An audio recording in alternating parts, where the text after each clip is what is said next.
On tonight's episode of Mr. Norris's In Case You Missed It, we look at the French and Indian War. We look at how it started, what happened, how it shaped events leading up to the Revolution, and even get an introduction to a man named George Washington.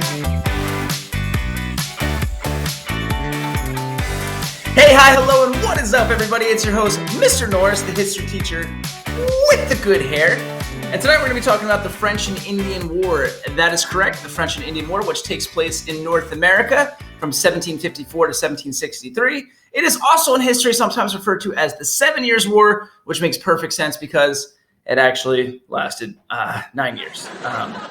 Okay, well, 7 years as far as the European theater, 9 years in North America, whatever. I'm being silly here. Okay, so anyways, before we dive into the war, what you need to know is that North America, the United States of America, was considered the New World way back when in the 1500s and 1600s, and even heading into the 1700s. And European nations were coming to the New World, or this new continent, in order to settle lands and establish colonies. Now, why were they doing this? And these European countries that I'm speaking of, I'm referring to mostly, burp to my mouth, mostly, but not exclusively, France, Great Britain, and Spain. There are some others that are involved, like in the Caribbean and Central America and South America, but those are the three big players that we're going to be talking about. Why would they be coming over and settling land in North America in the New World? Well, there was an idea just catching grasp on the world at the time called mercantilism. And basically what that meant, mercantilism, was taking raw materials and shipping them back to your homeland, producing them into finished goods, and then selling them. And North America was a vast wilderness with raw materials to be had. And when I say raw materials, I'm not referring to like sushi or something. Some sushi. Love some sushi, by the way. It's very hit or miss. Usually very good, but if you get it from like a gas station or something like that, that's a tad sketchy. Let's be honest. But yeah, mercantilism, taking raw materials such as like timber, coal, grain, sugarcane, stuff like that, mining it or taking it and then producing it into a finished product. And what was awesome for these European countries is they could use North America in the New World as a place to gather these raw materials. They could ship them over to Great Britain or France or Spain, make them a finished product. And then the people that settled in North America who had nothing, they could literally turn around and then sell that back to those people. So it's like a continuous, almost like circular, repeating trade system. I don't know. I'm not an economist. Okay. I'm not a big money guy. But a way to take your raw materials, produce them, and then literally sell it back to the people that helped get the raw materials in the first place. I don't know. I'm rambling. So that's why European countries would have wanted to settle in North America, literally to try to make money for the most part. Of the three main empires in North America, Spain, France, Great Britain, the nation that was more involved with actually settling and want to live there was Great Britain. We know that and now, like I said, the French and Indian War takes place from 1754 to 1763. Great Britain had already established colonies along the East Coast of what would become the United States or the New World or North America, whatever you want to refer to it as. And they were beginning to settle there.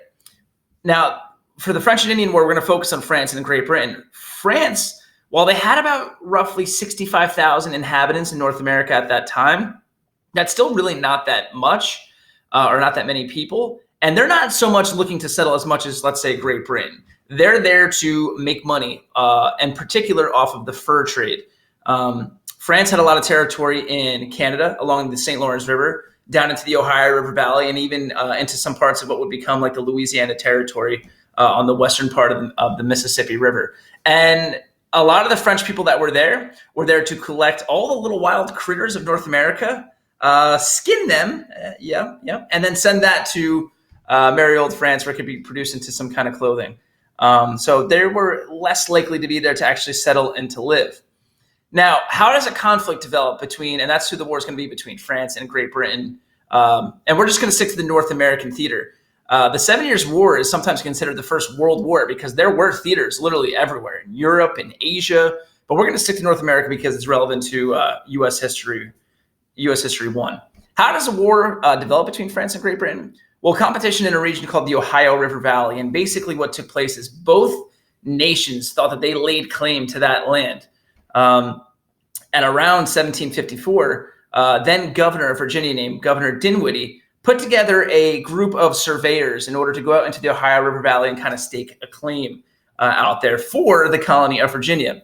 Now, leading this army regiment going out there to stake this claim was a young British colonel, 21 years old, named George Washington. Yes, that George Washington. However, when we were first introduced to him, he's a redcoat.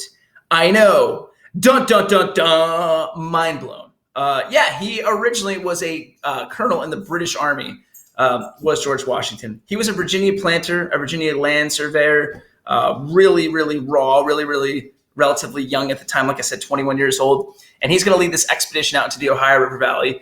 And basically what he's told to do is to make a presence out there. And if they come across any French forts or French soldiers or French settlers, to tell them, skedaddle, get out of here. Anyways, what's kind of funny is the start of the French and Indian War directly relates to George Washington. Him and his men come across a commander of the French who, for now, I'll just call Jumonville. That's his whole name, which is on screen right now. And you folks out there, if you could pronounce that whole thing, good for you. I can barely say the word croissant in French, so I'm not even going to attempt that. Actually, the first time I saw the word oui in French, I literally pronounced it oi. And I was like, oi! I was like, oh, wait a second. That means we. I'm an idiot.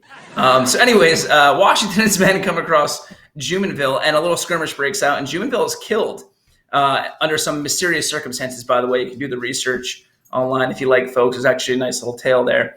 And that causes a big outrage, a big stir between the two competing empires. Now, George Washington builds a fort in the Ohio River Valley to try to stake his claim called Fort Necessity. And if you look at a recreation picture of Fort Necessity, George Washington, you are a fantastic general, a fantastic first president, not a great fort builder. Not at all. What did you spend 20 minutes building that thing? Good Lord. Oh my, I would hate to see his tree houses as a kid. Fall out of that and break your arm. Anyways, George Washington builds Fort Necessity, and ironically so, Fort Necessity is taken pretty quickly by the French, and a huge defeat for George Washington. My dog is growling right now.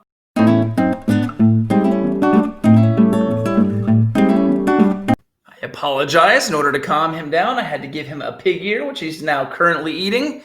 Yeah, tad disturbing. He's chewing carnivorously so on a raw pig ear. So just imagine that, folks at home. But he's quiet for right now, so that's fine. All right, we were at George Washington's crippling defeat at Fort Necessity, which gets burned to the ground, and it's a big humiliation for the relatively inexperienced Colonel Washington.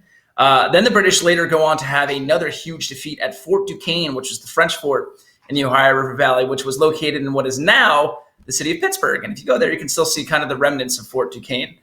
Anyway, as I said, the war in North America goes on for roughly 9 years, and I'm not going to get into every little single battle because I don't know exactly how important it is, and I also just don't feel like it, to be honest with you. I apologize sometimes.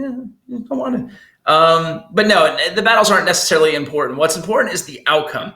Great Britain wins the war, and like I said, it's a huge theater for the war. A lot of countries are involved, but the treaty that comes out of it, Great Britain basically gains all of the land territory in mainland North America as far as Canada and the Ohio River Valley, and even parts of what becomes, the Mississippi Valley.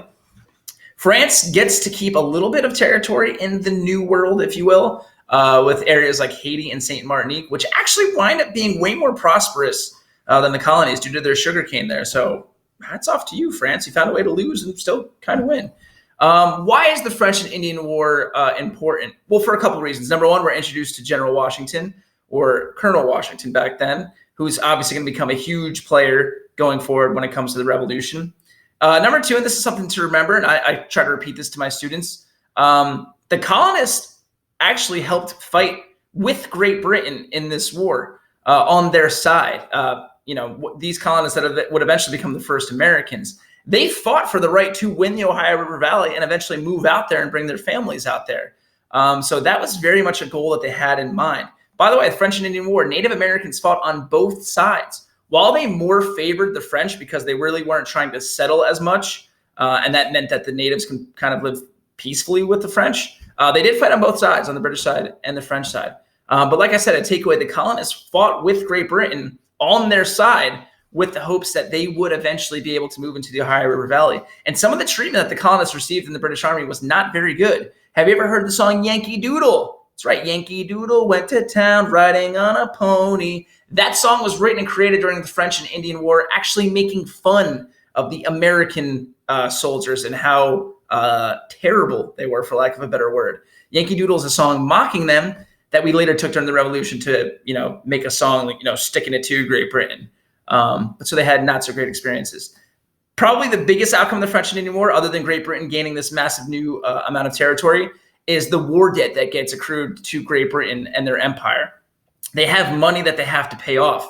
And going forward, the way that they're going to try to repay this money that they owe because of the war is through taxation, taxing their own citizens in Great Britain. And they also decide to make the fateful decision coming up soon that they are going to tax the colonists. And spoiler alert, that doesn't go very well.